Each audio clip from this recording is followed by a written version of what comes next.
Hello everyone. The life cycle activities എന്തൊക്കെയാണെന്ന് നോക്കാം.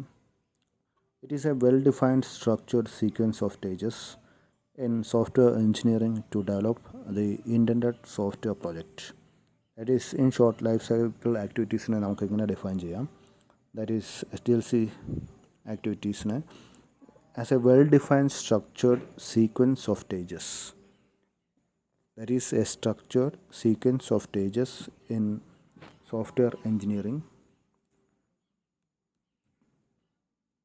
to develop the intended software project. Life cycle activities എടുക്കുകയാണെങ്കിൽ അതിൻ്റെ അകത്ത് മെയിനായിട്ടും ഇൻവോൾവ് ആയിട്ടിരിക്കുന്ന steps, that is the SDLC provides a series of steps to be followed to design and develop a software product efficiently. The SDLC framework involves the following steps. They are: the first one, the communication; second one, requirement gathering; next, feasibility study; system analysis; software design; coding, testing, integration, implementation, operation and maintenance, and disposition. First one is the communication. First step is the communication. In this step, the user initiates the request for a desired software product.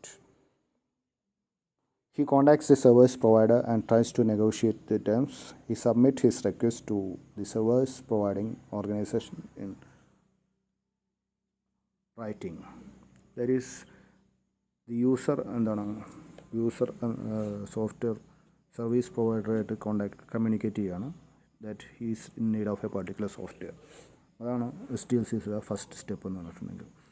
And that particular person or the customer meets the sales or the service team and he queries for particular software. Okay, അയാളുടെ requirements എന്തൊക്കെയാണ്, അങ്ങനെയുള്ള കാര്യങ്ങൾ എല്ലാം പറയുന്നു. അതിനുശേഷം അവരുമായിട്ടൊരു ടേംസിലേക്ക് വരികയാണ്. അതിൻ്റെ particular they negotiate with that particular person, service provider, എന്താണ് അവരുടെ പ്രൈസ് എന്താണ്, കോസ്റ്റ് എന്താണ്, അങ്ങനെയുള്ള കാര്യങ്ങളെല്ലാം പറഞ്ഞതിന് ശേഷം they are negotiating. That is the first step, that is communication step. Then second one is the requirement gathering.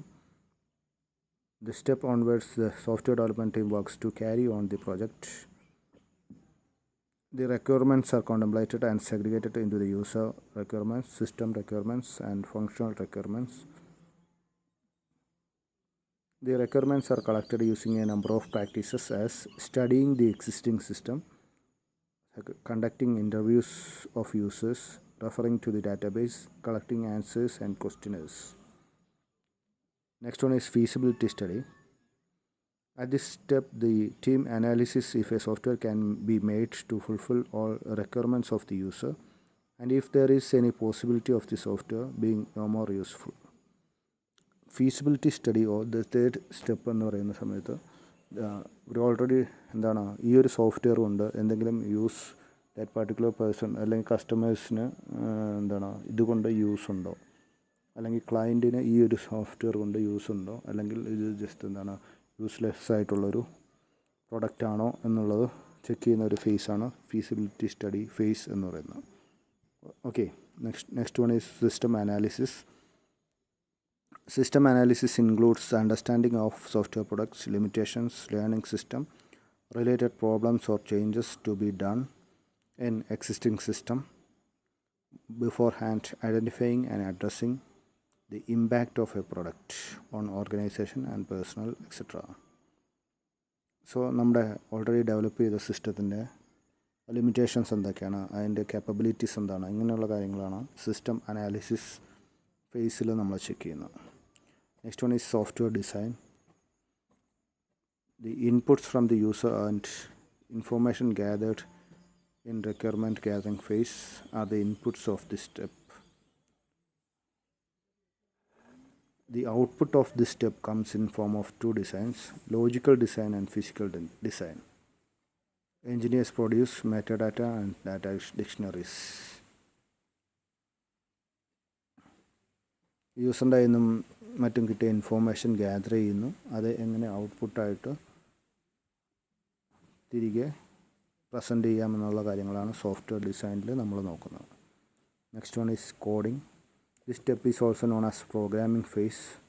The implementation of software design starts in terms of writing program code in the suitable programming language and developing error-free executable programs efficiently. Coding stage എന്ന് പറയുന്ന സ്റ്റേജിലാണ് നമ്മൾ പ്രോഗ്രാമിൻ്റെ കോഡിങ്ങിൻ്റെ actual coding തുടങ്ങുന്നത്. Okay, suitable ആയിട്ടുള്ള language, different languages, programming languages available ആണ്. അതിൽ ഏത് ലാംഗ്വേജ് വേണമെന്ന് സെലക്ട് ചെയ്തതിന് ശേഷം സ്യൂട്ടബിൾ ആയിട്ടുള്ള കോഡിംഗ് എഴുതുന്നതിനാണ് കോഡിംഗ് ഫേസ് എന്ന് പറയുന്നത്. Okay, next one is testing. Software testing is done while coding by the developers and others. Through testing is conducted by testing experts at various levels of code,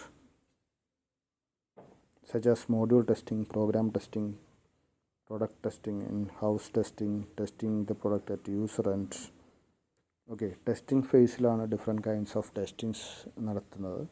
യൂസറിൻ്റെ ഭാഗത്തു നിന്നുള്ള testings, ഓരോ modules തിരിച്ചുള്ള testings, ഓരോ ഏതെങ്കിലും ഒരു particular module മാത്രം എടുത്ത് test ചെയ്യുന്നു, അല്ലെങ്കിൽ എൻ്റെ പ്രോഗ്രാം ടെസ്റ്റ് ചെയ്യുന്നു, വേറെ സിസ്റ്റത്തിൽ വെച്ച് റണ്ണിങ് വർക്കിംഗ് ആണ്, അങ്ങനെയുള്ള കാര്യങ്ങളെല്ലാം ടെസ്റ്റ് ചെയ്യുന്നു. യൂസറിൻ്റെ സൈഡിൽ നിന്നുള്ള ടെസ്റ്റ് നടത്തുന്നു. ഇതെല്ലാം നടത്തുന്നത് testing ഫേസിലാണ്. Next one is integration phase. Software may not need to be integrated with the libraries, databases and other programs. This stage of SDLC is involved in integration of software with outer world entities.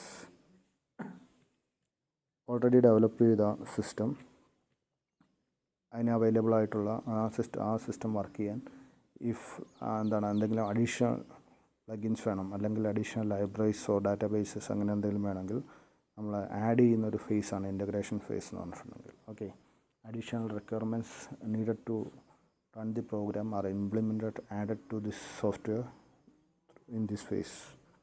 Next one is implementation phase. This means installing the software on user machines. At times software needs post-installation configurations at the user end. The software is tested for portability and adaptability, and integration related issues are solved during implementation. Implementation ഫേസിലാണ് നമ്മൾ actually the customers അല്ലെങ്കിൽ users ക്ലയൻസിൻ്റെ സിസ്റ്റത്തിലേക്ക് നമ്മൾ already develop ചെയ്ത് software copy ചെയ്തിടുന്നത്.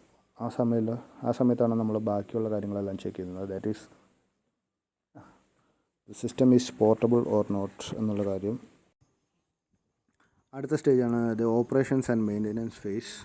This phase confirms that the software operation in terms of more efficiency and less errors. If required, the users are trained on or aided with the documentation on how to operate the software and how to keep the software operational. The software is maintained timely by updating the code according to the changes that taking place in user and environment or technology. That is operation and maintenance ഫേസിലാണ് the actual working of a particular software നടക്കുന്നത്. ഇങ്ങനെ work ചെയ്യുന്ന സമയത്ത് എന്തെങ്കിലും problems ഉണ്ടെങ്കിൽ അത് correct ചെയ്യുക. അതേപോലെ തന്നെ മെയിൻ്റെനൻസ്, പുതിയ ആഡ് ഓൺസ് ഉണ്ടെങ്കിൽ, പുതിയ എന്തെങ്കിലും പ്ലഗിൻസ് ഉണ്ടെങ്കിൽ, എന്തെങ്കിലും അഡീഷണൽ ഫീച്ചേഴ്സൊക്കെ ആഡ് ചെയ്യണമെങ്കിൽ, അല്ലെങ്കിൽ എന്തെങ്കിലും എറേഴ്സ് ഉണ്ടെങ്കിൽ, ബഗ്സ് ഒക്കെ ഉണ്ടെങ്കിൽ നമ്മൾ അത് കറക്റ്റ് ചെയ്യുന്ന ഫേസാണ് the operation and maintenance phase എന്ന് പറഞ്ഞിട്ടുണ്ടെങ്കിൽ. The software is maintained timely by updating the code according to the changes that taking place in user end, environment and technology. Next one is disposition. As time lapses, the software may decline on the performance front. It may go completely obsolete or may need intense upgradation. Hence, a person need to eliminate a major portion of system arises. This phase includes achieving data and required system components, closing down the system, planning disposition activity and terminating system at appropriate end of the system time. So that is disposition എന്ന് പറഞ്ഞിട്ടുണ്ടെങ്കിൽ ഏതെങ്കിലും ഒരു particular time after ഒരു long period കഴിഞ്ഞിട്ടുണ്ടെങ്കിൽ the system may be useless ആയിട്ട് തോന്നിയേക്കാം. Intense upgradation വേണ്ടി വന്നേക്കാം, കംപ്ലീറ്റ്ലി അബ്സല്യൂട്ടായിട്ട് തോന്നിയേക്കാം. So pressing is need to eliminate a major portion of the system arises. ഒന്നില്ലെങ്കിൽ ആ സോഫ്റ്റ്വെയർ എൻ്റയറായിട്ട് ഡിസ്ട്രോയ് ചെയ്യുകയോ അല്ലെങ്കിൽ എന്തെങ്കിലും ഒരു പോർഷൻ ഡിലീറ്റ് ചെയ്യുകയോ അങ്ങനെ എന്തെങ്കിലും ഒരു മേജർ അപ്ഗ്രേഡേഷൻ നടക്കേണ്ടി വരും. അപ്പോൾ അങ്ങനെയുള്ള സമയത്താണ് നമ്മൾ ഡിസ്പൊസിഷൻ ഫേസ് എന്ന് പറയുന്നത്. Okay, that is a particular part of a program, ഒരു മോഡ്യൂൾ അല്ലെങ്കിൽ ഒരു portion of a program is deleted and new one is to be added. For example പറയുകയാണെങ്കിൽ എന്താണ്, ടാലി പോലെയുള്ള സോഫ്റ്റ്വെയർസ് ഒക്കെ എടുക്കുകയാണെങ്കിൽ അതിൻ്റെ അകത്ത് നമ്മളെന്താണ് വാറ്റ് പോലെയുള്ള സിസ്റ്റംസാണ്, അതായത് ടാക്സിൻ്റെ കേസൊക്കെ എടുക്കുകയാണെങ്കിൽ വാല്യൂ ആഡഡ് ടാക്സ് ഒക്കെയാണ് നമ്മൾ യൂസ് ചെയ്തുകൊണ്ടിരുന്നത്. അപ്പോൾ അതെന്താണ് GST പോലെയുള്ള സിസ്റ്റം വന്നു കഴിഞ്ഞപ്പോൾ ആ ഒരു മോഡ്യൂൾ തന്നെ, ആ ഒരു പാർട്ട് തന്നെ നമുക്ക് മാറ്റേണ്ടി വന്നു. So an upgradation is needed അല്ലേ. വാറ്റ് മാറ്റിയിട്ട് അതിന് പകരം GST പോലുള്ളൊരു ഇത് ആഡ് ചെയ്തു. And complete upgradation of particular software is to be needed. So ഇങ്ങനെയുള്ള സിസ്റ്റത്തിനാണ് നമ്മളെന്താണ് ഡിസ്പൊസിഷൻ എന്ന് പറയുന്നത്. So these are the main phases included in a life cycle activities. Thank you for watching.